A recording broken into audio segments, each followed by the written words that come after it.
नमस्कार बालदोस्तांनो. आपल्या दवणे आजींच्या सुरस कथा या यूट्यूब चॅनलवर तुमचं खूप खूप स्वागत आहे. मागच्या वेळेला मी तुम्हाला कृष्णाची गोष्ट सांगितली. त्याला कशी ती पुतना मावशी, बकासूर, शकटासूर कसे मारायला आले होते ते सांगितलं. त्याने कर्णाला कशी उभारी दिली की असा घाबरू नको, रडू नको, चल लाईफ आहे, जिंदगी आहे, ऐसा तो होता ही है करून कसं त्यांनी कर्णाला प्रेरित केलं ते तुम्हाला सांगितलं. तर आता त्याच्या पुढची कथा मी तुम्हाला सांगते. कृष्ण लहानाचा मोठा होत होता. तर तो पाळण्यात झोपणारा झाला होता. म्हणजे लहानपणी बाळांना पाळण्यात झोपवतात ना, तसा तो पाळण्यात झोपला होता. आणि यशोदा एकीकडे काम करते.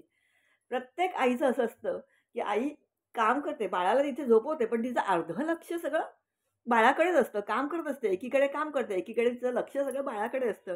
तर तसं तिथे तिने बाळाला पाळण्यात झोपवलं होतं.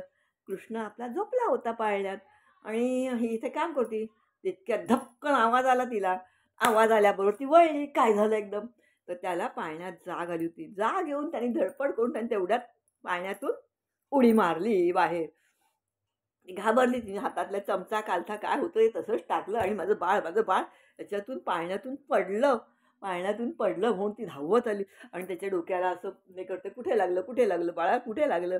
बाळ रडत नव्हतं तरी पण. आणि पण हिचा जीव वर खाली, माझ्या बाळाला कुठे लागलं? एवढा पाळण्यातून तो खाली पडला.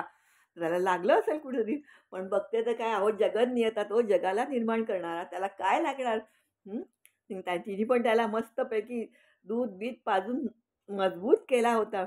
त्या बाळाला काही लागलं नव्हतं, पण तिने बघितलं तर काय, तिथे जमिनीलाच खड्डा पडला होता एवढा-एवढा असा. एवढं ते बाळ मजबूत होतं. तर असं त्या बाळासारखं चांगलं मजबूत व्हा, टिकाऊ व्हा, असं एवढुसं लागलं तर लगेच टेंगुळ नाही. तिथे जमिनीलाच खड्डा पडला. काय स्ट्रॉंग बाळ होतं बघा. आणि असं ते बाळ मोठं होत होतं. तर ते रांगायला लागलं. रांगणारी मुलं असतात ना, ती आईला भयंकर त्रास देतात हो, भयंकर. तो त्रास गोड असतो. त्या आठवणीही गोड असतात. काय माहिती आहे का? त्यांना रांगता-रांगता मग इथे जा, इथे हात पोचतोय, तिथे हात पोचतोय. मग कुठे ठेवलेले कपडेच खेचून काढ, कुठे ठेवलेले वस्तूच खाली काढून टाक. त्यांना त्याच्यात काही इंटरेस्ट नसतो. ते काय कशाला असं करतात माहीत नाही.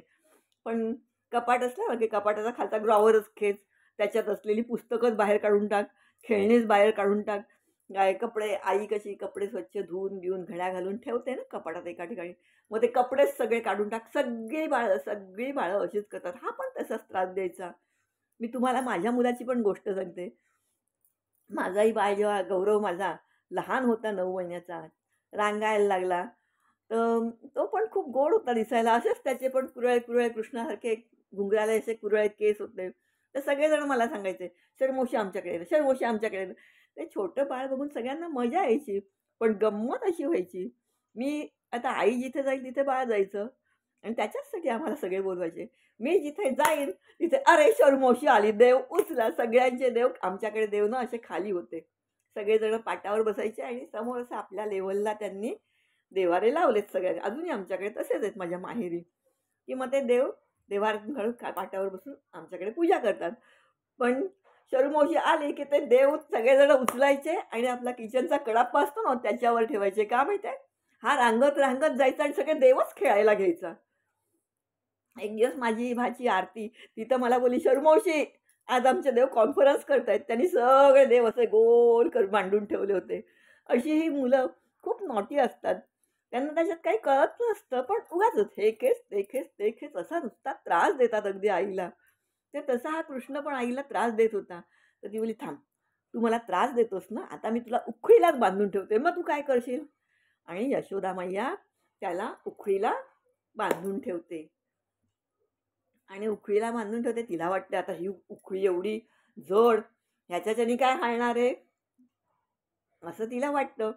आणि जाते आतमध्ये काम करायला. अंगणामध्ये ठेवते त्याला बांधून. आणि नंतर थोड्या वेळाने काय, कृष्ण ती उखळीच घेऊन रांगायला लागतो. जातो आणि त्यांच्या दारामध्ये 2 झाडं असतात. ती झाडं ना बाळांनो शापित असतात. शापित म्हणजे यक्षांना शाप मिळालेला असतो, की तुम्ही पृथ्वीवर झाडं होऊन पडाल आणि तुमचा कृष्ण जन्मात उद्धार होईल. म्हणजे कृष्णाला माहिती असतं. तर ते कृष्ण येतो आणि त्या झाडांच्या मधून जायला लागतो. 2 झाडं अशी असतात आणि मधून तो असा जातो. त्याच्यामुळे काय होतं, ती उखळी जी असते, ती उखळी अशी अडकून बसते.